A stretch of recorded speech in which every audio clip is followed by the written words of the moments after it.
രാവിലെ നാഥാണ് ആദ്യം എഴുന്നേറ്റത്. അവൻ്റെ കരവലയത്തിൽ കിടക്കുന്ന പെണ്ണിനെ അവൻ കണ്ണെടുക്കാതെ നോക്കി. കുഞ്ഞു കുട്ടികളെപ്പോലെ നിഷ്കളങ്കമായി ഉറങ്ങുന്ന അവളുടെ മുഖം മുഴുവൻ ചുംബനങ്ങൾ കൊണ്ട് മൂടാൻ അവന് തോന്നി. അവൻ പതിയെ അവളെ തൻ്റെ കരത്തിൽ നിന്നും തലയിണയിലേക്ക് കിടത്തി. പിന്നെ അവളുടെ കവിളിലൊന്ന് ചുണ്ടുകൾ ചേർത്തിട്ട് അവൻ ഫ്രഷാകാൻ കയറി. അവൻ ഫ്രഷായിട്ട് ഇറങ്ങി വന്നപ്പോഴും അവൾ അതേപടി കിടക്കുകയായിരുന്നു. 10 മണി കഴിഞ്ഞിരുന്നു. അവളെ ഉണർത്താൻ അവന് മനസ്സ് വരുന്നില്ലെങ്കിലും ഇന്നെല്ലാ കാര്യത്തിനും തീരുമാനമുണ്ടാക്കണമെന്ന് കരുതി അവൻ അവളുടെ അടുത്തേക്ക് ചെന്നിരുന്നു. അവൻ്റെ നനഞ്ഞ തലമുടി കൊണ്ട് അവൻ കുസൃതിയോടെ അവളുടെ മുഖത്തേക്ക് ചലിപ്പിച്ചു. വെള്ളത്തുള്ളികൾ അവളുടെ മുഖത്തിൽ സ്പർശിച്ചതും അവളൊന്ന് ചിണുങ്ങി. Baby doll. അവൻ അവളുടെ കഴുത്തിലേക്ക് മുഖം ചേർത്തുകൊണ്ട് വിളിച്ചതും അവൾ ചിരിച്ചു. കള്ളനസ്രാണി. അവളും തിരികെ വിളിച്ചു. ഓഹോ, എടി എടി, നിന്നോട് ഞാൻ പറഞ്ഞതല്ലേ എന്നെ അങ്ങനെ വിളിക്കരുതെന്ന്. അവൻ അവളുടെ ചെവിയിൽ പിടിച്ച് കിഴുക്കിക്കൊണ്ട് ചോദിച്ചു. ആ വിടിച്ചായ, വേദനിക്കുന്നു. അവൾ അവൻ്റെ കയ്യിൽ പിടിച്ചുകൊണ്ട് പറഞ്ഞതും അവൻ കൈകൾ വിട്ടു. ഇച്ചായ. അവൾ വിളിച്ചതും അവൻ എന്താണെന്നുള്ള അർത്ഥത്തിൽ അവളെ നോക്കി. ഇവിടുന്ന് പോയ ഒരു ദിവസം കൊണ്ട് ഇച്ചായനെ ഒരുപാട് മിസ് ചെയ്തു. അവൾ അവൻ്റെ കണ്ണുകളിലേക്ക് നോക്കിക്കൊണ്ട് പറഞ്ഞതും അവൻ ചിരിച്ചു. ഞാനും എൻ്റെ മാളുവിനെയും നമ്മുടെ വാവയെയും ഒരുപാട് മിസ് ചെയ്തു. അവൻ അവളുടെ നെറുകയിലൊന്ന് ചുംബിച്ചുകൊണ്ട് പറഞ്ഞതും അവൾ ചിരിച്ചുകൊണ്ട് അവനെ നോക്കി. മാളു, പോയി ഫ്രഷായിട്ട് വാ, നമുക്ക് സംസാരിക്കണം. അവൻ കുറച്ച് സീരിയസ് ആയിട്ട് പറഞ്ഞതും അവൾ തലയാട്ടി. പിന്നെ ബാത്റൂമിൽ കയറി ഫ്രഷായി താഴേക്ക് ചെന്നു. അവിടെ അവളെ കാത്തുന്ന പോലെ എല്ലാവരും ഇരിപ്പുണ്ടായിരുന്നു. ഇങ്ങ് വാ. നാഥ് അവളെ കൈയാട്ടി അവൻ്റെ അടുത്തേക്ക് വിളിച്ചതും അവൾ ചെന്ന് അവൻ്റെ അടുത്തേക്കിരുന്നു. മമ്മി, ആൻറ്റി, എല്ലാവർക്കും ഇപ്പോൾ രേഖ ആൻറ്റിയുടെ കാര്യങ്ങൾ അറിയായിരിക്കുമല്ലോ അല്ലേ? ഇനി പഴയതൊന്നും എനിക്ക് പറയാൻ താല്പര്യമില്ല. എങ്കിലും ആൻറ്റിയുടെ മകളോട് അത് പറയേണ്ട കടമ ആൻറ്റിക്കുണ്ട്. രേഖ ആൻറ്റി ചെയ്തത് തെറ്റ് തന്നെയാണ്, ഒരിക്കലും തിരുത്താൻ പറ്റാത്ത തെറ്റ്. അതിനെ ഇനി എങ്ങനെ ന്യായീകരിക്കാൻ ശ്രമിച്ചാലും അത് ശരിയാകില്ല. എന്തിനാണ് ആൻറ്റി അങ്ങനെ ചെയ്തതെന്ന് ആൻറ്റിക്ക് മാത്രമേ പറയാൻ പറ്റുള്ളൂ. നാഥ് രേഖയെ നോക്കി പറഞ്ഞതും അവരുടെ കണ്ണുകൾ നിറഞ്ഞു. ആൻറ്റി എന്തിനങ്ങനെ ഒരു തെറ്റെന്ന് ചെയ്തു? എങ്ങനെ അയാളുമായിട്ട് ആൻറ്റി പ്രണയത്തിലായി? എന്തിന് ആൻറ്റി അയാളോടൊപ്പം ഇറങ്ങിപ്പോയി? നാഥ് അവരോട് ചോദിച്ചതും അവർ മാളുവിനെ നോക്കി. അവളും അതിനുള്ള ഉത്തരം കേൾക്കാൻ എന്ന പോലെ അവരെ നോക്കി. അത് എൻ്റെ 18-ാം വയസ്സിലായിരുന്നു ആ വിവാഹം. വീട്ടിലെ പ്രാരാബ്ദവും ഒക്കെ കൊണ്ട് എന്നെ കെട്ടിക്കാൻ അച്ഛൻ്റെ കയ്യിൽ പണമില്ലായിരുന്നു. അങ്ങനെ വെറുതെ കിട്ടിയതാ ഇവളുടെ അച്ഛൻ എന്നെ. എന്നേക്കാൾ ഒരുപാട് മൂത്തതായിരുന്നു ഏട്ടൻ. ഞാനെന്ന് കുറച്ച് പ്രായക്കുറവും ഏട്ടന് നല്ല പ്രായവും ഉള്ളതുകൊണ്ട് എല്ലാവരും എന്നെ കളിയാക്കുമായിരുന്നു. നിനക്ക് ഇയാളെ കിട്ടിയുള്ളോ എന്നൊക്കെ പറഞ്ഞ് എന്നെ കളിയാക്കുമ്പോൾ എനിക്ക് വല്ലാത്ത വിഷമം തോന്നിയിരുന്നു. അയൽവക്കത്തുള്ളവരൊക്കെ അച്ഛനും മകളും ആണോ എന്ന് ചോദിക്കും. അന്നെനിക്ക് വലിയ നീളവും പൊക്കവും ഇല്ലാത്തത് കൊണ്ട് കൊച്ചുകുട്ടിയെപ്പോലെയായിരുന്നു അന്ന് തോന്നുന്നത്. ഒരേ ആൾക്കാർ വീണ്ടും വീണ്ടും അങ്ങനെ ചോദിക്കുമ്പോഴും പറയുമ്പോഴും എൻ്റെ ഉള്ളിൽ ഒരു അപകർഷതാബോധം തോന്നി. ഒരുപക്ഷെ ഏട്ടനേക്കാൾ നല്ലൊരാളെ കിട്ടുമെന്ന് എൻ്റെ മനസ്സിന് തന്നെ തോന്നി തുടങ്ങിയിരുന്നു. അങ്ങനെ ഒരു തോന്നലുള്ളതുകൊണ്ട് തന്നെ ഏട്ടൻ്റെ ഒപ്പം നല്ലതുപോലെ ജീവിക്കാൻ എനിക്ക് കഴിഞ്ഞില്ല. ഏട്ടൻ്റെ കൂടെ പുറത്തേക്ക് പോകാൻ പോലും എനിക്ക് ഇഷ്ടമല്ലായിരുന്നു. അങ്ങനെ ഇരിക്കുമ്പോഴാണ് വാസുദേവൻ എൻ്റെ ജീവിതത്തിലേക്ക് കടന്നു വരുന്നത്. ഒരിക്കൽ ഏട്ടനെ വീട്ടിലേക്ക് ഓട്ടോയിൽ കൊണ്ടാക്കിയത് ഇയാളായിരുന്നു, ഒരു ഓട്ടോക്കാരൻ. അന്ന് അയാൾ എന്നെ നോക്കി ചിരിച്ചപ്പോൾ ഞാനും ചിരിച്ചു. പക്ഷേ പിന്നീട് ഒരിക്കലും അയാളെ കാണുമെന്ന് കരുതിയില്ല. ഒരു ദിവസം കടയിൽ പോകാൻ രാവിലെ വണ്ടിക്കാത്ത് വഴിയിൽ ഓട്ടോ കാത്ത് നിൽക്കുമ്പോഴാണ് ഇയാൾ ഓട്ടോ കൊണ്ടുവന്ന് നിർത്തിയത്. അന്ന് എനിക്ക് ഇയാളെ കണ്ടിട്ട് വലിയ പരിചയമൊന്നും തോന്നിയില്ലെങ്കിലും ഇയാൾ ഇങ്ങോട്ട് കയറി സംസാരിക്കാൻ തുടങ്ങി. അന്ന് വീട്ടിൽ ഏട്ടനെ കൊണ്ടാക്കിയത് അയാളാണെന്നും ഞങ്ങൾ തമ്മിൽ അന്ന് കണ്ട് ചിരിച്ചായിരുന്നു എന്നൊക്കെ എന്നോട് പറഞ്ഞപ്പോൾ എനിക്കും ഓർമ്മ വന്നു. അങ്ങനെ ഞാൻ അയാളുടെ ഓട്ടോയിൽ കയറി. ഞാൻ ആ ഓട്ടോയിൽ തന്നെയാണ് തിരിച്ചു വന്നതും. എന്തെങ്കിലും ആവശ്യമുണ്ടെങ്കിൽ വിളിച്ചാൽ മതിയെന്ന് പറഞ്ഞ് അയാൾ എനിക്ക് അയാളുടെ നമ്പർ തന്നിട്ട് പോയി. പിന്നീട് കടയിൽ പോകുമ്പോഴൊക്കെ ഞാൻ അയാളെ കാണാൻ തുടങ്ങി. അയാൾ എന്നെ വീട്ടിൽ കൊണ്ടാക്കാൻ തുടങ്ങി. അങ്ങനെ തുടങ്ങിയ ഒരു സൗഹൃദ ബന്ധം പോലെയായിരുന്നു അത്. പിന്നീട് ഞാൻ അയാളെ ഫോണിൽ ബന്ധപ്പെട്ടു. അങ്ങനെ ആ ബന്ധം വളർന്നു. എന്തുകൊണ്ടും ഏട്ടനേക്കാൾ ചെറുപ്പം, ഏട്ടനേക്കാൾ സൗന്ദര്യമൊക്കെ ഉള്ളതുകൊണ്ട് ഞാൻ പതിയെ അയാളുമായിട്ട് അടുത്തു. ഏട്ടൻ അറിയാതെ ആ ബന്ധം ഞാൻ കൊണ്ടുപോയി. അവർ പറഞ്ഞുകൊണ്ട് മാളുവിനെ നോക്കി. അവൾ അതൊക്കെ കേട്ട് ഞെട്ടിയിരിക്കുകയായിരുന്നു. ഇങ്ങനെയൊരു കഥ സ്വപ്നത്തിൽ പോലും തൻ്റെ അമ്മയുടെ ജീവിതത്തിൽ ഉണ്ടായിരിക്കുമെന്ന് അവൾ കരുതിയിരുന്നില്ല. നാഥ് ജിത്തുവിനെ നോക്കി. അവൻ ഇതൊക്കെ കേൾക്കുമ്പോൾ പുച്ഛം മാത്രമായിരുന്നു. എന്നിട്ട് അയാളോടൊപ്പം ജീവിക്കണമെന്ന് ആൻറ്റിക്ക് തോന്നിയത് എപ്പോഴാ? സിറിൽ സംശയത്തോടെ അവരോട് ചോദിച്ചു. ഒരു ദിവസം ഏട്ടൻ എൻ്റെ ശരീരത്തിൽ തൊടാൻ വന്നപ്പോൾ എനിക്കിഷ്ടപ്പെട്ടില്ല. എൻ്റെ മനസ്സിൽ മുഴുവൻ അപ്പോൾ അയാൾ മാത്രമായിരുന്നു. പൂർണ്ണമായിട്ടും ഞാൻ ഏട്ടനെ അകറ്റി നിർത്താൻ ആഗ്രഹിച്ചു. അതുകൊണ്ട് തന്നെ ഏട്ടനെ അങ്ങനെ അക്സെപ്റ്റ് ചെയ്യാൻ എനിക്ക് പെട്ടെന്ന് പറ്റിയില്ല. ഞാൻ പെട്ടെന്ന് ഏട്ടനെ തള്ളി മാറ്റി. അന്ന് ഏട്ടൻ ആകെ പകച്ചുപോയി. ആദ്യമായിട്ടായിരുന്നു എൻ്റെ ഭാഗത്തു നിന്നും അങ്ങനെ ഒരു പ്രതികരണം. ഞെട്ടി എന്നെ തന്നെ നോക്കി നിൽക്കുന്ന ഏട്ടനോട് ഞാൻ എല്ലാം തുറന്നു പറഞ്ഞു. എനിക്ക് ഏട്ടനെ അങ്ങനെ കാണാൻ കഴിയില്ലെന്നും എൻ്റെ ദേഹത്ത് തുടരുതെന്നൊക്കെ ഞാൻ ഏട്ടനോട് പറഞ്ഞു. എല്ലാം കേട്ടുകൊണ്ട് നിൽക്കാൻ മാത്രമേ ഏട്ടന് സാധിച്ചുള്ളൂ. ഏട്ടൻ എൻ്റെ വീട്ടിൽ വിളിച്ചു പറഞ്ഞു. പക്ഷേ അന്നാണ് ഞാൻ മറ്റൊരു സത്യം കൂടി അറിഞ്ഞത്. എൻ്റെ അച്ഛൻ്റെ അനിയൻ എന്നെയും അയാളെയും പലയിടത്ത് വെച്ച് കണ്ടിട്ടുണ്ടെന്നും അതൊക്കെ ഏട്ടനോട് സൂചിപ്പിച്ചിട്ടുണ്ടെന്നും അതറിയാൻ വേണ്ടിയിട്ടാണ് ഏട്ടൻ ഇങ്ങനെയൊക്കെ കാണിച്ചതെന്നും ഏട്ടൻ എന്നോട് പറഞ്ഞു. അയാൾ ശരിക്കും ഒരു നുണയനായിരുന്നു. പണ്ടേ എനിക്ക് എൻ്റെ അച്ഛൻ്റെ അനിയനെ ഇഷ്ടമല്ലായിരുന്നു.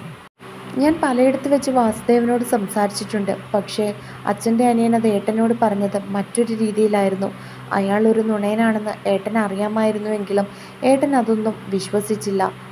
പക്ഷേ എൻ്റെ അടുത്ത് വന്ന് ഏട്ടൻ അങ്ങനെ ചെയ്തപ്പോൾ ഞാൻ അങ്ങനെ പെട്ടെന്ന് പ്രതികരിച്ചപ്പോൾ പിന്നെ ഞാനെല്ലാം തുറന്നു പറയേണ്ടി വന്നു. അന്നെൻ്റെ വീട്ടുകാരെ ഏട്ടൻ വീട്ടിലേക്ക് വിളിപ്പിച്ചു. എന്നെ അവരോടൊപ്പം പറഞ്ഞയക്കാൻ ഏട്ടൻ തീരുമാനിച്ചു. കുഞ്ഞുങ്ങളെ വിട്ടുതരില്ല എന്ന് ഏട്ടൻ അപ്പോഴും പറഞ്ഞു. പക്ഷേ ഏട്ടൻ സ്വീകരിക്കാത്ത പക്ഷം എന്നെ വീട്ടിൽ കയറ്റില്ലെന്ന് വീട്ടുകാരും എന്നോട് പറഞ്ഞു. അങ്ങനെ എല്ലാവരും എനിക്കെതിരായി. എനിക്ക് വേറെ എങ്ങോട്ടും പോകാൻ നിവൃത്തിയില്ലായിരുന്നു. എന്നെ എവിടെയെങ്കിലും കൊണ്ടുപോയി മാറ്റി നിർത്തണമെന്ന് ഞാൻ വാസുദേവനെ വിളിച്ചറിയിച്ചു. അങ്ങനെയാണ് അയാൾ എന്നെ കൂട്ടിക്കൊണ്ടു പോകുന്നത്. ആദ്യം അയാളുടെ പെങ്ങളുടെ വീട്ടിലാണ് എന്നെ കൊണ്ടുപോയത്, മാളുവിനെ കൊണ്ടുപോയ സ്ഥലത്ത്. പക്ഷേ എനിക്ക് അവരുടെ സ്വഭാവം ഇഷ്ടപ്പെട്ടില്ല. എന്നെ എപ്പോഴും വേദനിപ്പിക്കുകയും കുറ്റം പറയുകയും ഒക്കെ ചെയ്യുകയായിരുന്നു. അങ്ങനെ ഞാൻ അവിടെ നിന്ന് ഇറങ്ങിപ്പോകാൻ തുടങ്ങിയപ്പോഴാണ് അയാൾ എന്നെയും കൊണ്ട് മറ്റൊരു വീട്ടിലേക്ക് താമസം മാറിയത്. അയാൾ തന്നെയാണ് എന്നോട് പറഞ്ഞത് മാളുവിനെ ഇങ്ങോട്ട് കൊണ്ടുവരാമെന്ന്. അങ്ങനെ ഞാൻ കോടതിയിൽ കേസ് കൊടുത്തു. മാളുവിനെ എനിക്ക് തന്നു. അവർ പറഞ്ഞുകൊണ്ട് മാളുവിനെ നോക്കി. അവളെല്ലാം കേട്ട് കരയുകയായിരുന്നു. ആൻറ്റിക്ക് മാളു മാത്രമല്ലല്ലോ മക്കളായിട്ട്? നാഥ് സംശയത്തോട് ചോദിച്ചതും അവർ ഞെട്ടി മാളുവിനെ നോക്കി. മാളു സംശയത്തോടെ അവരെ നോക്കി. ആൻറ്റിക്ക് ഇവളൊരു മകൾ മാത്രമല്ലല്ലോ ഉള്ളത്, ആൻറ്റിക്കൊരു മകൻ കൂടിയില്ലേ? അങ്ങനെ ആൻറ്റി ഒരു തവണ മമ്മിയോട് പറഞ്ഞിട്ടുണ്ടല്ലോ. അവൻ സംശയത്തോടെ വീണ്ടും ചോദിച്ചതും അവരുടെ കണ്ണുകൾ നിറഞ്ഞു. ജിത്തു പുച്ഛത്തോടെ അവരെ നോക്കിക്കൊണ്ടിരുന്നു. അവരുടെ കണ്ണിൽ നിന്നും വരുന്ന ഓരോ കണ്ണുനീർ തുള്ളികൾ കാണും തോറും അവന് പുച്ഛം തോന്നി. മാളു മാത്രമല്ല, ഒരു മകൻ കൂടെയുണ്ട്. അവർ പറഞ്ഞതും മാളു ഞെട്ടി. അവൾ കണ്ണുകൾ നിറച്ചുകൊണ്ട് നാഥിൻ്റെ കയ്യിൽ ഇറുക്കി പിടിച്ചു. അവൻ ഒന്നുമില്ല എന്ന് കണ്ണ് ചിമ്മി കാണിച്ചു. ആൻറ്റിക്ക് അറിയുമോ ആ അങ്കിളും മകനും എവിടെയാണെന്ന്? ആൻറ്റി എപ്പോഴെങ്കിലും അവരെ അന്വേഷിച്ചിട്ടുണ്ടോ? നാഥ് സംശയത്തോടെ അവരെ നോക്കി ചോദിച്ചതും അവർ ഇല്ലെന്ന് തലയാട്ടി. എങ്കിൽ ആൻറ്റിയുടെ മകൻ ഇവിടെയുണ്ട്, എൻ്റെ കൂടെ, നമ്മുടെ കൂടെ. അവൻ പറഞ്ഞതും ഗ്രേസിയും മാളുവും രേഖയും ഞെട്ടി. ആൻറ്റിയുടെ മകൻ ജിത്തു ഇതാണ് ആൻറ്റിയുടെ മൂത്ത മകൻ. നാഥ് പറഞ്ഞതും രേഖ ഞെട്ടി അവനെ നോക്കി. അവനവരെ നോക്കി പുച്ഛത്തോടെ ഒന്ന് ചിരിച്ചു. മോനെ. അവർ കണ്ണുകൾ നിറച്ചുകൊണ്ട് അവനെ വിളിച്ചതും അവൻ കൈകൾ ഉയർത്തി അവരെ തടഞ്ഞു. വിളിക്കരുത്, വിളിച്ചു പോകരുത് നിങ്ങൾ. ഞാൻ നിങ്ങളുടെ മകനല്ല. എനിക്ക് ഇങ്ങനെ ഒരു അമ്മയുമില്ല. എനിക്ക് വെറുപ്പാ നിങ്ങളോട്. നാഥ്, ഇവർ കള്ളിയാ. ഇവർ പറഞ്ഞത് മുഴുവൻ കള്ളമാ. ഇവർ ഓരോ സമയത്തും ഓരോ കഥകൾ മെനഞ്ഞാ പറയുന്നത്. ഇങ്ങനെയൊന്നും അല്ല കഥ. പറയുന്നാഥ്, ഇങ്ങനെയാണോ നീ എന്നെ കാണാൻ വന്നപ്പോൾ പറഞ്ഞത്? അന്ന് നീ ഇവർ പറഞ്ഞെന്നും പറഞ്ഞ് എന്നോട് ഈ കഥയായിരുന്നോ പറഞ്ഞത്? ഇവർ സഹികെട്ട് വീട്ടിൽ നിന്നും ഇറങ്ങിപ്പോയെന്നല്ലേ പറഞ്ഞത്? അല്ലേടാ, അങ്ങനെയല്ലേ നീ എന്നെ കാണാൻ വന്നപ്പോൾ പറഞ്ഞത്? എന്നിട്ട് ഇവരിപ്പോൾ എന്താ പറഞ്ഞത്? എൻ്റെ അച്ഛൻ ഇവരെ ഇറക്കി വിട്ടെന്ന് അല്ലേ? എന്നാൽ അങ്ങനെയൊന്നുമല്ല കഥ. ഇതിനിടയിൽ കുറേ കഥകളുണ്ട്, ഇവരുടെ തെറ്റു മാത്രമുള്ള കഥകൾ. ഇല്ലെന്ന് ഇവർ പറയട്ടെ. ജിത്തു അവർക്ക് നേരെ കൈ ചൂണ്ടി. ശരിയാ, ഞാനത് പറയാൻ വരുമായിരുന്നു. രേഖ എന്നെ വിളിച്ചു പറഞ്ഞത് ഇങ്ങനെയൊന്നും അല്ലായിരുന്നല്ലോ. മാളുവിൻ്റെ അച്ഛനെ ചതിക്കുവാണെന്ന് മനസ്സിൽ തോന്നിയപ്പോൾ ആ ബന്ധം വേണ്ടെന്ന് വെക്കാൻ നീ തീരുമാനിച്ചിരുന്നുവെന്നും അപ്പോൾ നിൻ്റെ അച്ഛൻ്റെ അനിയൻ ഓരോന്ന് പറഞ്ഞുണ്ടാക്കിയത് പ്രകാരം നിങ്ങൾ തമ്മിൽ എന്നും വഴക്കായിരുന്നുവെന്നും അതുകൊണ്ടാണ് നീ അവിടുന്ന് അയാൾ വിളിച്ചപ്പോൾ ഇറങ്ങിപ്പോയതെന്നും അല്ലേ നീ എന്നോട് പറഞ്ഞത്? ഗ്രേസി സംശയത്തോടെ അവരോട് ചോദിച്ചു. അത് ഞാൻ പിന്നെ അവർ എന്തു പറയണമെന്നറിയാതെ കുഴഞ്ഞു. രേഖ, നീ നിന്നെ ന്യായീകരിക്കാനും ഒരു കള്ളത്തെ മറയ്ക്കാനും 100 കള്ളങ്ങളാണ് ഞങ്ങളോട് പറഞ്ഞുകൊണ്ടിരിക്കുന്നത്. ഇതിലേതാണ് ഞങ്ങൾ വിശ്വസിക്കേണ്ടത്? നീ ആദ്യം എന്നോട് പറഞ്ഞതോ അതോ ഇപ്പോൾ ഇവിടെ നീ പറയുന്നതോ? ഗ്രേസി ദേഷ്യത്തോട് ചോദിച്ചതും അവർ ഒന്നും പറയാനാകാതെ തല താഴ്ത്തി. ഞാൻ പറയാം സത്യങ്ങൾ. നാഥ് എന്നോട് ഈ കഥ വന്ന് പറഞ്ഞപ്പോഴേ ഞാൻ കരുതിയതാ നിന്നോട് ഇതൊക്കെ പറയണമെന്ന്. പക്ഷേ പിന്നെ ഞാൻ കരുതി എന്തെങ്കിലും ഇവരെ നേരിട്ട് കാണുമ്പോൾ ഇവരെന്താ പറയുന്നതെന്ന് അറിയണമെന്ന്. ഇവരുടെ നാവിൽ നിന്ന് തന്നെ എനിക്കത് കേൾക്കണമെന്ന് തോന്നി. അതുകൊണ്ടാണ് ഞാൻ അവിടെ വെച്ച് നാഥിനോട് സത്യങ്ങൾ പറയാഞ്ഞത്. നീ പറഞ്ഞതെല്ലാം ശരിയാണെന്ന് മൂളിക്കേട്ടത് അതുകൊണ്ടാണ്. എൻ്റെ മനസ്സിൽ അപ്പോൾ എൻ്റെ പെങ്ങൾ മാത്രമേ ഉണ്ടായിരുന്നുള്ളൂ. ജിത്തു പറഞ്ഞതും നാഥ് സംശയത്തോടെ അവനെ നോക്കി. എല്ലാവർക്കും ആകെ ഒരു പുകമയം പോലെയായിരുന്നു. രേഖ ഒരു കള്ളത്തിന് മുകളിൽ മറ്റൊരു കള്ളം പറയുകയാണെന്ന് എല്ലാവർക്കും മനസ്സിലായിരുന്നു. ഇച്ഛായ, എന്തൊക്കെയാ ഇത്? എനിക്ക് ഭ്രാന്ത് പിടിക്കുന്നു. ഏട്ടാ, അവൾ നാഥിനോട് പറഞ്ഞിട്ട് ജിത്തുവിനെ നോക്കി ചോദിച്ചു. ജിത്തു അവളുടെ അടുത്തേക്ക് ചെന്നിരുന്നു. എന്നിട്ട് അവൻ അവളുടെ കയ്യിൽ പിടിച്ചു. ഞാൻ പറയാം സത്യങ്ങൾ, നമ്മുടെ അച്ഛൻ പറഞ്ഞ സത്യങ്ങൾ. ജിത്തു പറഞ്ഞതും മാളു കണ്ണുകൾ നിറച്ച് അവൻ്റെ മുഖത്തേക്ക് നോക്കി. ഇവർ പറഞ്ഞത് പാതി ശരിയാണ്. ഇവർ അങ്ങനെയൊക്കെ അച്ഛനോട് പറഞ്ഞു. അച്ഛൻ ഇവരുടെ വീട്ടിൽ നിന്ന് എല്ലാവരെയും അന്ന് വിളിപ്പിച്ചു. അന്ന് ഇവർ എൻ്റെ അച്ഛൻ്റെ കാലിൽ പിടിച്ചു കരഞ്ഞു. ഇവരെ വേണ്ടെന്ന് വെക്കരുത്, ഇനി തെറ്റുകളൊന്നും ഇവർ ചെയ്യില്ല, കുഞ്ഞുങ്ങളെ നോക്കി ഇവിടെ കഴിഞ്ഞോളാമെന്ന്. എൻ്റെ അച്ഛന് ഇവരെ ജീവനായിരുന്നു, പ്രാണനെ പോലെയാ എൻ്റെ അച്ഛൻ ഇവരെ സ്നേഹിച്ചത്. അതുകൊണ്ട് തന്നെ ഇവരുടെ കണ്ണുനീര് കണ്ട് എൻ്റെ അച്ഛൻ്റെ മനസ്സലിഞ്ഞു. പിന്നെ പറക്കമുറ്റാത്ത രണ്ട് കുട്ടികളുടെ കാര്യം കൂടി ആലോചിച്ചപ്പോൾ എൻ്റെ അച്ഛൻ ഈ സ്ത്രീയോട് ക്ഷമിക്കാൻ തയ്യാറായി. ഇനി അയാളുമായിട്ടൊരു ബന്ധവും വെക്കില്ല എന്ന് എൻ്റെ അച്ഛൻ്റെ കയ്യിൽ പിടിച്ച് ഇവർ സത്യമിട്ടു. ഇല്ലെന്ന് ഇവർ പറയട്ടെ. ജിത്തു കൈ ചൂണ്ടി ദേഷ്യത്തോടെ അവരോട് പറഞ്ഞതും അവരൊന്നും മിണ്ടാനാകാതെ തല ഉയർത്തി അവനെ നോക്കി. എന്നിട്ട് പിന്നെന്താ സംഭവിച്ചത്? സിറിൽ സംശയത്തോട് ചോദിച്ചു. അത് കഴിഞ്ഞ് കുറച്ച് ദിവസങ്ങൾ ഒരു കുഴപ്പവുമില്ലാതെയായിരുന്നു പോയിക്കൊണ്ടിരുന്നത്. ആദ്യമൊന്നും അച്ഛന് ക്ഷമിക്കാൻ പറ്റിയില്ലെങ്കിലും പിന്നെ അച്ഛൻ ക്ഷമിക്കാൻ തയ്യാറായി, ഞങ്ങൾക്ക് വേണ്ടി. എന്നാൽ ഒരു ദിവസം അച്ഛൻ പുറത്തു പോയിട്ട് വന്നപ്പോൾ ഇവർ ആരോട് സംസാരിക്കുന്നത് പോലെ തോന്നി. അങ്ങനെ ചെന്ന് നോക്കിയപ്പോഴാണ് ഇവർ അയാളുമായിട്ട് വീണ്ടും ബന്ധമുണ്ടെന്ന് അച്ഛന് മനസ്സിലായത്. അന്ന് അയാളും ഇവരും ഉണ്ടായിരുന്നു ആ മുറിയിൽ, ഉറങ്ങിക്കിടക്കുന്ന എൻ്റെ പെങ്ങളും. അന്ന് അച്ഛൻ ഇവരെ ഒരുപാട് തല്ലി, അയാളെയും തല്ലിയിറക്കി. ക്ഷമിക്കുന്നതിനും ഒരു പരിധിയില്ലേ ആൻറ്റി? ഒരു തവണ എൻ്റെ അച്ഛൻ ഇവരുടെ തെറ്റുകൾ കണ്ട് ക്ഷമിച്ചതല്ലേ? എന്നിട്ട് വീണ്ടും വീണ്ടും അവർ അതേ തെറ്റ് ആവർത്തിക്കുന്നത് എൻ്റെ അച്ഛൻ എങ്ങനെയാണ് നോക്കിയിരിക്കുന്നത്? അതുകൊണ്ടാണ് എൻ്റെ അച്ഛൻ ഇവരെ തല്ലിയത്. പിന്നെ എൻ്റെ അച്ഛൻ ഇവരോട് മിണ്ടില്ലായിരുന്നു. ഞങ്ങൾക്ക് വേണ്ടിയാണ് അച്ഛൻ ഇവരെ ആ വീട്ടിൽ നിന്നും ഇറക്കി വിടാഞ്ഞത്. കാരണം ഇവർ പോയി കഴിഞ്ഞാൽ ഞങ്ങളെയും കൊണ്ടുപോകുമോ എന്ന് അച്ഛന് പേടിയുണ്ടായിരുന്നു. അന്ന് അച്ഛനുമായിട്ട് വീട്ടിൽ വഴക്കുണ്ടായപ്പോൾ നാട്ടുകാരും വീട്ടുകാരും മുഴുവൻ അറിഞ്ഞു ഇവരുടെ കഥ. അങ്ങനെ ഇരിക്കെ ഒരു ദിവസം അച്ഛൻ സാധനങ്ങൾ വാങ്ങാൻ പോയിട്ട് വന്നപ്പോൾ ഞങ്ങൾ രണ്ടുപേരെയും ആ വീട്ടിൽ ഒറ്റയ്ക്കാക്കിയിട്ട് ഈ സ്ത്രീ പോയി അയാളുടെ കൂടെ. ആദ്യം അടുത്ത് എവിടെയെങ്കിലും പോയതായിരിക്കുമെന്നാണ് അച്ഛൻ കരുതിയത്. എന്നാൽ രാത്രിയായിട്ടും തിരികെ വരാതെ അന്വേഷിച്ചപ്പോഴാണ് അയാളുടെ കൂടെ പോയതാണെന്ന് മനസ്സിലായത്. ജിത്തു ദേഷ്യത്തോടെ പറഞ്ഞു. എല്ലാവരും എല്ലാം കേട്ട് ഞെട്ടിയിരിക്കുകയായിരുന്നു. ഇവർ ഓരോ തവണ ഓരോ കഥയാണ് പറയുന്നത്. ആദ്യം ഇവരെ ന്യായീകരിച്ചുകൊണ്ട് പറഞ്ഞു. പിന്നെ ഇവർ പറയുന്നു ഇവർ നിവൃത്തികേട് കൊണ്ടാണ് പോയതെന്ന്. പക്ഷേ അതിനിടയ്ക്ക് എൻ്റെ അച്ഛൻ ഒരു തവണ ഇവരുടെ തെറ്റ് കണ്ട് ക്ഷമിച്ച് കൂടെ നിർത്തിയത് പറഞ്ഞില്ല. എന്തുകൊണ്ട് വീണ്ടും അതേ തെറ്റ് ഇവർ ആവർത്തിച്ചെന്ന് എന്തുകൊണ്ട് പറഞ്ഞില്ല? ഇവർ വീണ്ടും ആ തെറ്റ് ആവർത്തിച്ചു എന്ന് പറയുമ്പോൾ ഇവരെവിടെ പൂർണ്ണമായും തെറ്റുകാരിയാവുകയല്ലേ? അപ്പോൾ സ്വയം ന്യായീകരിക്കാൻ ശ്രമിക്കുകയാണിവർ. ജിത്തു ദേഷ്യത്തോടെ പറഞ്ഞു. രേഖ, നീ എന്തിനായിരുന്നു അന്ന് എന്നെ വിളിച്ച് ഇങ്ങനെ പറഞ്ഞത്? എല്ലാവരും കുറ്റപ്പെടുത്തുകയും ഒറ്റപ്പെടുത്തുകയും ചെയ്യുന്നത് കൊണ്ട് അയാൾ വിളിച്ചപ്പോൾ ഇറങ്ങിപ്പോയി എന്നല്ലേ നീ പറഞ്ഞതെന്ന്? അത് നിന്റെ നിവൃത്തികേട് കൊണ്ടാണെന്ന് ഞാൻ വിശ്വസിച്ചില്ല. ഗ്രേസി അവരെ നോക്കി ദേഷ്യത്തോട് ചോദിച്ചു. അത് ഞാനൊരു തെറ്റുകാരിയാണെന്നറിഞ്ഞാൽ നീ മാളുവിനെ ഇവിടെ നിർത്തില്ല എന്ന് തോന്നി. എന്നെപ്പോലും ആകും എൻ്റെ മകളും എന്ന് കരുതി നീ അവളെ തള്ളിക്കളയുമെന്ന് ഞാൻ വിചാരിച്ചു. അതുകൊണ്ടാണ് ഞാനങ്ങനെ കള്ളം പറഞ്ഞത്. എന്നോട് ക്ഷമിക്കണം. മാളുവിനെ അയാളിൽ നിന്ന് രക്ഷപ്പെടുത്താൻ എനിക്കിതല്ലാതെ വേറെ വഴിയില്ലായിരുന്നു. അതുകൊണ്ടാണ് അന്ന് അയാൾ വിളിച്ചപ്പോൾ ഞാൻ പോയതാണെന്ന് നിന്നോട് കള്ളത്തരം പറഞ്ഞത്. ശരിക്കും ഞാൻ അയാളെ വിളിച്ച് എന്നെ ഇവിടുന്ന് കൊണ്ടുപോകാൻ പറഞ്ഞത്. കാരണം ഇവരുടെ അച്ഛൻ രണ്ടാമതൊരു തവണ കൂടെ എന്നോട് ക്ഷമിക്കില്ല എന്നെനിക്ക് മനസ്സിലായി. മാത്രമല്ല നാട്ടുകാരുടെയും എല്ലാവരുടെയും മുൻപിൽ ഞാൻ നാണം കെട്ടിരുന്നു. എനിക്ക് പുറത്തിറങ്ങാൻ പറ്റാത്തൊരവസ്ഥയായിരുന്നു. എല്ലാവരുടെയും നോട്ടവും മറ്റും. അവർ കരഞ്ഞുകൊണ്ട് ഗ്രേസിയോട് പറഞ്ഞു. അതൊക്കെ കേട്ട് ജിത്തുവിന് അപ്പോഴും പുച്ഛം മാത്രമായിരുന്നു. നാവെടുത്താൽ കള്ളം മാത്രമാണ് അവർ പറയുന്നതെന്ന് ജിത്തുവിന് മനസ്സിലായി.